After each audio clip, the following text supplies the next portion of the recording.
dia mbola faletrany ny tenako a mitondra ny teny fampahirezana ao antsika manoloana ny toejavatra izay mitranga eto anivon'ny firenena. Vavaka isika, Jehovah-Andriamanitra ray, tsy mitsahatra izay miantso anao, satria ny teninao milaza hoe atsoy amin'ny andro fahoriana dia hamaly ahy. Anareo a tena tafiditra mikizo ny firenena ankehitriny, ary tsy takona fenina aminao zany, na ino ny olona na tsy ino. Malahelo ianao, kanefa tezitra koa ianao, mamaly ny olona araka ny asany ianao, anangatahany aminao dia ny amindranao fo amin'ny firenena, mba tsy ho ringana tompo, fa ianao manoro lalana mba hiatana ny vahoakanao dia jereo nisy ambatan'olona tsiraray avy. Mamaliva afaka tompo, ny anaranao Jesosy, amen. Valomirabantsika amin'ny anaran'i Jesosy, manona ny fahasoavana sy ny fiadanan'ny tompo ho amintsika mandrakariva. Malahelo mandrakarivintsika amin'ny toejavatra misy mezaka ihany, hita ao anatin'ny tambajotra serasera ny fifampiresahana, ary misy miezaka mihitsy mba ato ny disadisa, mba izy ny filaminana, izy ny fifampiresahana. Toejavatra tsara zany, fa samy manana ny eritreritra ny tsirairay avy, ary tsy menatsiny amin'izay zavatra eritreretiny. Fa inona moa no azo atao hoe mampahery amin'ny alalan'ny tenin'Andriamanitra ary manoloana ny toejavatra takan'izao raha manofo raha ny tenako manokana tsy hitako hoe inona ny toromarika azo omena mba hitondra vahaolana. Fa fitaomanantsika kosa ho amin'Andriamanitra mba ahafantarantsika ny sitrapon'Andriamanitra fa manoloana ny toejavatra tsy ahafahany mivoaka takan'izao, tsy misy afa-tsy mitolo-tsaina fa amin'Andriamanitra ihany mahita antsika vahaolana. Eto dia mbarako mandrakariva hoe tsy mametsiny mizamiza, satria izay zavatra fanapahan-kevitra raisiny na ny mpitondra na ny manohatra fitondrana na ny kristianina na tsy ny kristianina na ny vahoaka tsiraray avy, ny fikambanana rehetra, ny mpianatra, ny fanapahan-kevitra raisiny ange dia samy mba misy tanjona mba eritreretiny ihany koa dia mba nanany fiadanany. Kanefa natrehan'izay a ohatrany tsy mitovy ilay tanjona eritreretina hogendrena anika, tsy misy marimaritra iraisana fa lasa miteraka ady eo natrehan'izany rehetrarehetra zany. Ary zay koa no tokony tandremantsika hoe ilay fanapahan-kevitra rehetra, ilay vahaolana tediavina dia tokony vahaolana ao anatin'ny firaisampo sy ny firaisan-tsaina, tena mifandinika tsara mba eritreretina, tsy siny ny fahavoazana eto anivon'ny firenena. Resakintsika tamin'ny farany hoe zavatra tsy tongatonga ho azy ange zany amin'ny maha-kristianina ny tena zany, dia hoe raha nainjery ny soratra masina dia tsy dia taitra loatra ny toejavatra mitranga, fa na dia ny fahoriana na dia ny toejavatra hita teny amin'ny lanitra, reny rehetrarehetra reny dia ohatrany fanairana mandrakariva mba tonga ny olona iambina, satria miloza amina tambo lehibe indrindra dia mifataperan'ity zao tontolo zao ty. Kanefa tsy entina ho fampitahorana zany, fa ny antony fitoriana filazantsara nge dia ny anana ny olona fiadanam-po, ny anana ny olona fanantenany, mba hahatonga ny olona hisaotra an'Andriamanitra. Raha ohatra tena hoe misy antsana saika enjerany kanefa ny afatr'Andriamanitra dia misaka anazy hoe tandremo a misy antsany ty, tsy misy olona atahotra amin'izany, tsy misy olona ho tezitra amin'izany, fa fankasitrahana ny olona zay nampitandrina ny tokony ataon'ny olona. Ary zay ny afatr'Andriamanitra, tsy ny tenako fa io Andriamanitra io no ny fitiavany ny sambatan'olona. Ary Andriamanitra tsy mijery hoe ty kristianina fotsiny, fa ny olon-drehetra samy tian'Andriamanitra. Ary zay no mahatonga ny fitoriana filazantsara, ny fitoriana filazantsara tsy ho amin'ny kristianina fotsiny fa ho an'izao tontolo zao, fa tsy voatery koa nefa zao tontolo zao izy ino ny afatr'Andriamanitra, fa ny tenin'Andriamanitra nefa dia marina mandrakariva. Ary zay no nahatonga antsika ny resaka mahakasika ny toejavatra mitranga hoe tamin'ny 21 septambra teo nanomboka ny volana fafito. Inona zavatra mitranga volana maizina entina ilazana fa andrakotra amin'izay le aiziny tsy ahitany olona ny lalaka lehany teo zavatra nisangeza zany tao amin'ny tany Egypta tamin'ny zanak'Israely baby tao hoe nisy ny aiziny nandritra ny atelona ny ainany tao amin'ny tany Egypta fa ny zavatra nagaga nefa ny zanak'Israely nahita mazava teo natrehan'izany ary zay koa ny tokony misaintsainantsika na de eo ara le aiziny mananotanina mitady amelona ny firenena hoe ny zavatra kendren'Andriamanitra de zao mba hitany malagasy fahazavana na de mieritreritra ary zao tontolo zao hoe io fa tena aizina mikitroka manerina n'izao tontolo zao fa ny tena fanirina nge hoe mba hisy mazava eto Madagasikara araka ny nambarako hoe raha ny tena marina misy vanim-potoana nge io zanak'Israely io tsy nanana mpanjaka tamin'izany vanim-potoana zany any amin'ny bokin'ny Samuel any tsy ho velarintsika lava tsy nisy mpanjaka ny tantana azy fa niaraka tena nitakosona tamin'ny firenena jentilisa zay manana mpanjaka izy ka rehefa nahitan'izany de le fomba jentilisa ndray ny anarany nangataka tamin'ny Samuel ampaminany izy tamin'izany vanim-potoana zany mba hanangano mpanjaka taka ny fanaon'ny firenen-kafa izahay tezitra Samuel satria tsy zay ny programan'Andriamanitra ho amin'ny olona mentehitra aminy de tezitra Samuel inona ny zavatra mitranga nitaraina tamin'i Jehova izy inona ny valiteny nataon'i Jehova valiteny nataon'i Jehova tamin'izany vanim-potoana zany de hoe ekeo ihany ny tenin'ny olona ozy mantsy any Samuel ekeo ihany ny tenin'ny olona fa tsy anao no laviny am'izany fa zao ozy no laviny tsy anjaka aminy ary zay le tsy afantarantsika mihitsy ny sitrapon'Andriamanitra eo anatrehan'izay rehetrarehetra zay de nanaiky Samuel eo amin'ny Samuela voalohany toko fahavalo tsara ho raisitsika zany mba eritreretantsika ny toe-javatra mitranga ny andininy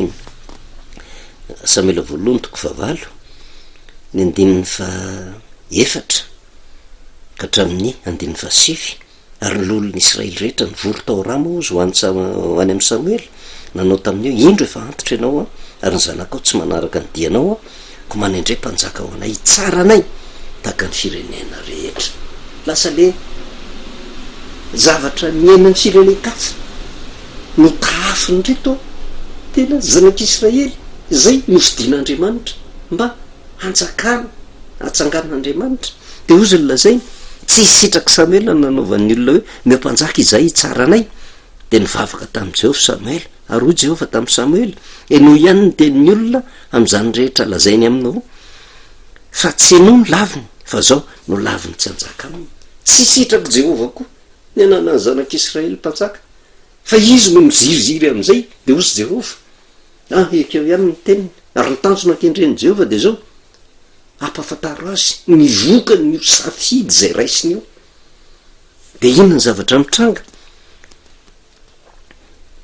ny andiny fahavalo araka ny asa rehetra zay nataony hatramin'ny andro nitondrako azy nivoaka avy tany amin'ny tany Egypta ka mandraka androany ozy de nafizany sy nanompony Andriamanitra hafa de toy izany koa no ataony aminao ary ankehitriny no ihany ny teniny kanefa lazao amin'ny marimarina ka sy hoy azy ny hofanaon'ny mpanjaka zay anjaka aminy matetika fantatritsika tsara fa Jehova no mametraka mpanjaka izy no manaisitra mpanjaka rehefa tonga mivanim-potoana anankiray ka le vahoaka mihitsy mandray fanapahan-kevitra hoe tsy mety aminay intsony nisy ny mpitsara fa anangano mpanjaka zay tsy avy amin'Andriamanitra nge le mpanjaka napetraka fa vokatry ny sitrapon'ny olona de inona ny sitrapon'Andriamanitra ny famaelan'Andriamanitra hitranga le sitrapon'ny olona ho tanteraka mba hahatonga an'le olona hitaty ny vokany rehefa avy eo ary zay matetika tsy tsapan'ny olona eo amin'ny fiarahana amin'Andriamanitra satria Andriamanitra io manaja ny safidin'ny olona ka na de eto nivon'ny firenena azy de zao rehefa ny maronisa mandray fanapahan-kevitra manoloana zavatra anankiray na tsy sitrapon'Andriamanitra azy avelan'Andriamanitra ho tanteraka fa ao anatin'izay le hoe famelan'Andriamanitra azy ho tanteraka tsy afaka elatsika hoe sitrapon'Andriamanitra io zavatra io fa ny famelan'Andriamanitra n'le izy ho tanteraka ny sitrapon'Andriamanitra ary ny tanjona kendren'Andriamanitra